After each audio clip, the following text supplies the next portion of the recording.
जिन्हें सपना देखना अच्छा लगता है उनके लिए रात छोटी पड़ जाती है और जिन्हें सपना पूरा करना अच्छा लगता है उनके लिए दिन छोटा पड़ जाता है। नमस्कार दोस्तों, मैं ज्योतिष आचार्य वासुदेव मिश्रा आपका अपने चैनल सत्य की खोज में हार्दिक अभिनंदन करता हूं। दोस्तों, आज का यह ज्योतिष का कार्यक्रम आप लोगों के लिए यानी कि मीन राशि वालों के लिए बेहद ही ज़्यादा खास कार्यक्रम साबित होगा।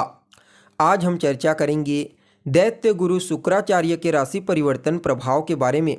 जी हाँ दोस्तों, दैत्यों के गुरु शुक्राचार्य राशि परिवर्तन कर चुके हैं। 18 जनवरी 2024 की रात 8 बजे के आसपास शुक्राचार्य अपनी वर्तमान वृश्चिक राशि को छोड़ करके अपने परम शत्रु देवगुरु बृहस्पति की मूल त्रिकोण राशि यानी कि धनु राशि में प्रवेश कर चुके हैं। वैसे तो ज्योतिष शास्त्र कहता है कोई भी ग्रह अपनी नीच राशि में या फिर अपनी शत्रु की राशि में होता है तो वह अपना संपूर्ण श्रेष्ठ प्रभाव नहीं दे पाता, लेकिन यहाँ पर शुक्र के इस गोचर के लिए यह नियम लागू नहीं होगा। मतलब शुक्र देव अपने शत्रु के घर में भी गोचर करते हुए आपको अपना संपूर्ण श्रेष्ठ परिणाम प्रदान करेंगे। इसके पीछे कारण है, देखिए, अभी वर्तमान समय में देवगुरु बृहस्पति अपने परम मित्र मंगल की मूल त्रिकोण राशि मेष राशि में गोचर कर रहे हैं और मेष राशि में गोचर करते हुए अपनी नवम दृष्टि से खुद की मूल त्रिकोण राशि धनु राशि को देख रहे हैं। फलतः धनु राशि में गोचर करने वाले शुक्र के ऊपर भी देवगुरु बृहस्पति की दृष्टि पड़ेगी और शुक्र की मूल त्रिकोण राशि यानी कि तुला राशि में भी देवगुरु बृहस्पति की पूर्ण सप्तम दृष्टि पड़ रही है। फलतः यहाँ पर देवगुरु बृहस्पति के द्वारा शुक्र का घर भी बलि होगा और शुक्र देव के ऊपर दृष्टि पड़ेगी तो शुक्र भी बलि होंगे। फलतः यह शुक्र इस समय आपको अपना सर्वश्रेष्ठ परिणाम प्रदान करेंगे। तो ऐसे में दोस्तों बड़े विस्तार के साथ जानेंगे कि किस प्रकार से शुक्राचार्य इस राशि में गोचर करते हुए आपको परिणाम प्रदान करेंगे, किन किन क्षेत्रों में आपको लाभ के अवसर प्राप्त होंगे, तो वहीं किन किन बातों का आपको ध्यान रखना है। साथ ही साथ शुक्र के इस गोचर प्रभाव को और ज़्यादा श्रेष्ठ और बेहतर परिणाम देने वाला बनाने के लिए क्या उपाय आप कर सकते हैं, ये तमाम प्रकार की जानकारी आज के इस ज्योतिष के कार्यक्रम में आपको बताएंगे। इसलिए कार्यक्रम को बिना मिस किए अंत तक देखने का प्रयास कीजिए। और अगर आप अपनी जन्म कुंडली पर हमसे परामर्श लेना चाहते हैं तो डिस्क्रिप्शन बॉक्स में और वीडियो के अंदर आपको व्हाट्सएप नंबर मिल जाएगा, जहां से आप व्हाट्सएप करके अपनी जन्म कुंडली का विस्तार पूर्वक अध्ययन करवा सकते हैं। तो दोस्तों देखिए, ज्योतिष शास्त्र के मुताबिक दैत्य गुरु शुक्राचार्य सभी प्रकार के भौतिक सुख सुविधाओं के कारक ग्रह होते हैं। जी हाँ, इंसान को उसके जीवन में जो कुछ भी सुख सुविधा प्राप्त होती है वह सिर्फ और सिर्फ शुक्र ग्रह के कारण ही होता है।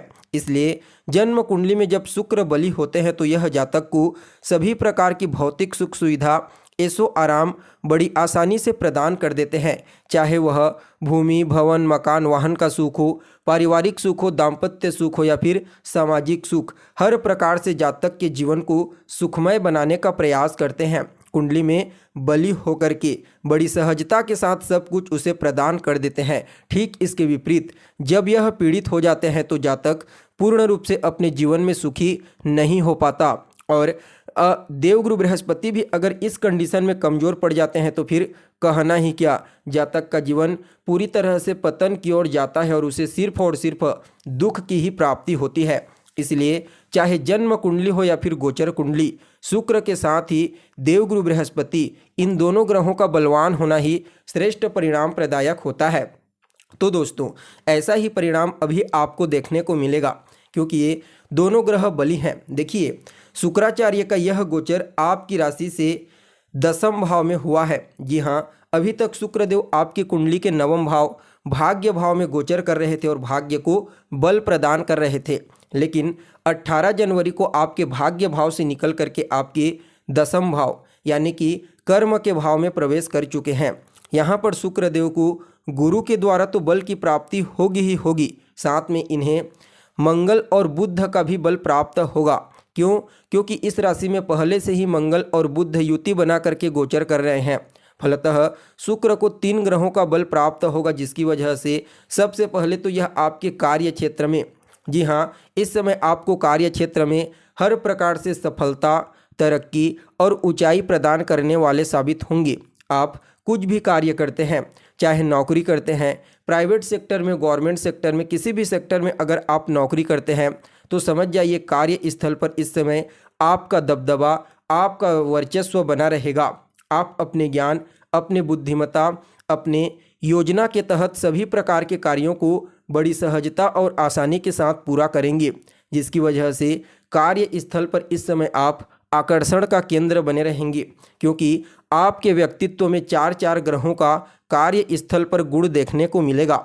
जी हाँ, इस समय गुरु, शुक्र, मंगल और बुध, ये चारों ग्रह आपके कार्य स्थल पर आपको बेहद ही ज़्यादा मूल्यवान और महत्वपूर्ण बना देंगे। फलतः इस समय आपको अपने करियर में, कार्य क्षेत्र में आगे बढ़ने से, सफलता प्राप्त करने से कोई नहीं रोक सकता। वहीं व्यापारियों के लिए भी कहना ही क्या, क्योंकि यहाँ पर शुक्रदेव आपके व्यापार के कारक होते हैं और यहाँ पर अगर आप देखोगे तो बुधदेव आपके व्यापार के स्वामी बनते हैं, और इन दोनों की युति इस समय और देवगुरु बृहस्पति की दृष्टि का पड़ना तो कहना ही क्या। व्यापारियों को भी इस गोचर से विशेष रूप से सफलता और लाभ की प्राप्ति होगी। आप किसी भी प्रकार से कोई भी बिजनेस, चाहे स्वतंत्र रूप से करते हो या फिर पार्टनरशिप में करते हो, समझ जाइए यहाँ पर इन चारों ग्रहों की कृपा से आपको अपने व्यापार में विशेष तौर पर लाभ की प्राप्ति होगी। वहीं देखा जाए तो इनका गोचर जो है शुक्र का, यह आपके दसम भाव में कहीं न कहीं इस समय आपके पिता के साथ आपके तालमेल को बेहतर बनाएंगे। उनका आशीर्वाद, उनका स्नेह आपको प्राप्त होगा। और शुक्र की चतुर्थ दृष्टि कुंडली के शुक्र की सप्तम दृष्टि कुंडली के चतुर्थ भाव पर पड़ेगी। परिणाम स्वरूप यह आपकी माता के साथ तालमेल को भी बेहतर बनाएंगे। आपकी माता के स्वास्थ्य में कोई समस्या थी तो वह समस्या दूर हो जाएगी। वहीं शुक्रदेव चतुर्थ भाव के अति विशिष्ट कारक ग्रह कहे जाते हैं। क्यों?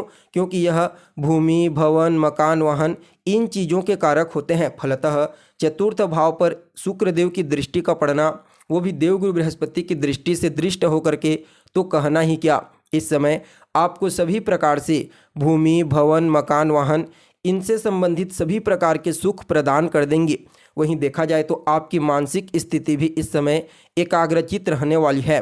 यानी कि जो विद्यार्थी हैं उनके लिए भी शुक्र के इस गोचर को अत्यंत ही श्रेष्ठ कहा जा सकता है।